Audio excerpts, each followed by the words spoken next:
Mesdames et messieurs, lentement, l'Europe sort de la crise, mais il reste encore beaucoup à faire.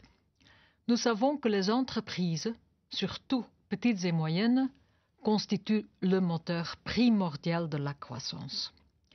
Les groupements d'employeurs permettent de concilier les besoins de flexibilité de l'entreprise et de sécurité du salarié. C'est pourquoi, dans son paquet pour l'emploi de 2012, la Commission les a reconnus comme une des formules instaurant les dynamiques de flexi-sécurité dans d'autres pays d'Europe. La Commission européenne encourage des réformes structurelles dans tous nos pays membres. Nous voulons remédier aux faiblesses des systèmes d'éducation et de formation afin de mieux anticiper les besoins réels des employeurs. Il convient aussi de renforcer l'activation des chômeurs et d'assurer une mobilité raisonnée et légale des travailleurs. Sur toutes ces questions, la Commission fera des propositions dans le courant de l'année. Mais il est aussi primordial d'investir pour la croissance et l'emploi.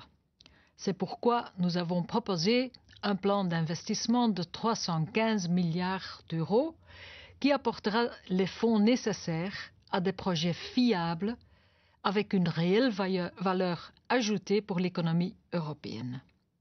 Ce qui est essentiel pour moi, c'est d'assurer que le plan d'investissement contribuera à la création d'emplois, surtout pour les jeunes, et qu'il soutiendra également des investissements dans le capital humain, un facteur essentiel sans lequel les investissements ne seraient pas durables. Les partenaires sociaux joueront un rôle primordial tant pour mener à bien les réformes que pour assurer le succès de nos investissements.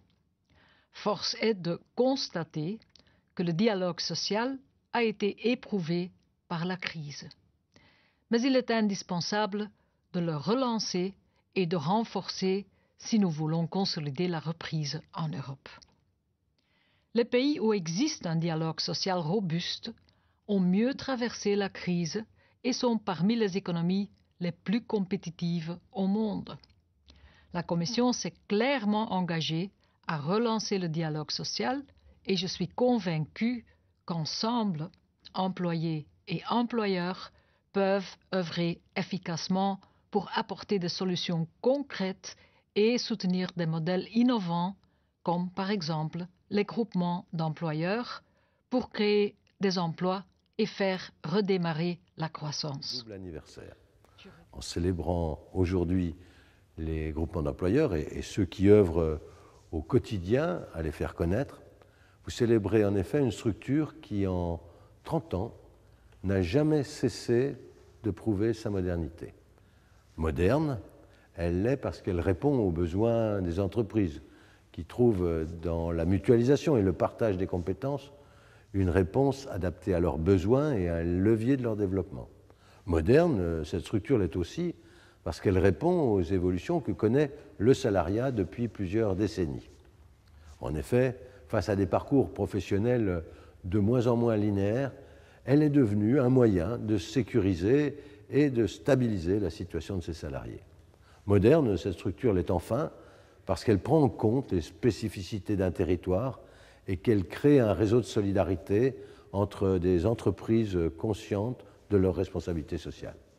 30 ans après leur création, le développement des groupements d'employeurs n'est pas encore à la hauteur de la modernité de ses principes ni de l'engagement de tous ceux qui s'emploient à les diffuser. Je pense ici aux différents centres de ressources et aux organisations professionnelles. D'autres structures, comme l'intérim, ont connu une croissance plus rapide. Tout l'enjeu est dès lors de réfléchir aux moyens efficaces ou les plus efficaces de faire croître le nombre de groupements et le nombre de salariés dans les groupements. Je ne doute pas que vos échanges porteront en partie, bien sûr, sur cette question et qu'ils permettront d'apporter des réponses et de formuler des propositions pertinentes. J'y serai particulièrement attentif. Ce constat étant posé, je souhaiterais profiter de cet anniversaire pour évoquer quelques perspectives d'avenir. Premier point, l'appui aux très petites et moyennes entreprises. Pour l'économie de notre pays, pour l'emploi, il est vital de soutenir le développement des TPE-PME. C'est l'un des engagements du gouvernement et c'est bien sûr celui de mon ministère pour 2015. Le coût du travail, souvent évoqué, n'est pas en réalité le seul frein au recrutement. Il ne l'est d'ailleurs même parfois pas du tout.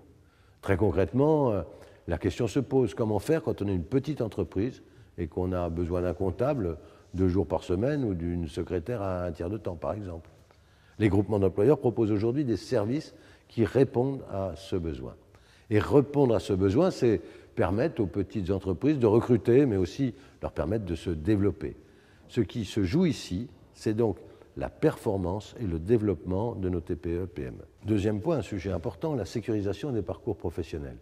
Ce que permettent les groupements d'employeurs, c'est que mutualisation des ressources humaines ne rime en rien avec précarité. Elle se fait à droit du travail constant. Pas de création de nouveaux contrats, pas de droits en moins, pas de recul, mais dans la plupart des cas, des CDI. Les salariés des groupements d'employeurs bénéficient, comme tous salariés, de droits qui assurent la sécurisation de leur parcours professionnel. Je pense ici en tout premier lieu, c'est essentiel, à l'accès à la formation. Enfin, troisième point, la coordination de tous les acteurs à l'échelle d'un territoire. Elle est nécessaire pour développer les groupements d'employeurs. Leur atout principal est de prendre en compte les besoins en compétences sur un territoire. État, collectivités, au premier rang desquels, bien sûr, les régions, services publics de l'emploi, centres de ressources des groupements d'employeurs, tous doivent donc travailler ensemble pour faciliter tout à la fois leur déploiement et leur visibilité. Les groupements d'employeurs permettent d'ailleurs de créer des emplois de qualité tout en répondant au niveau du territoire aux besoins en compétences des entreprises. Dans un contexte de mutation durable et profonde du salariat, les formes alternatives d'emploi doivent être développées chaque fois que cela est possible, tout en garantissant, et j'y veille, aux salariés une meilleure sécurisation de leur parcours professionnel. Au-delà des freins réglementaires qui peuvent être levés, vous devez poursuivre votre effort, vos efforts, pour faire connaître de façon partenariale et territoriale le modèle vertueux que représentent, selon moi, les groupements d'employeurs. Vous pouvez compter sur les services de l'État. Vous pouvez compter sur ma volonté pour vous épauler dans cette démarche. Je vous remercie.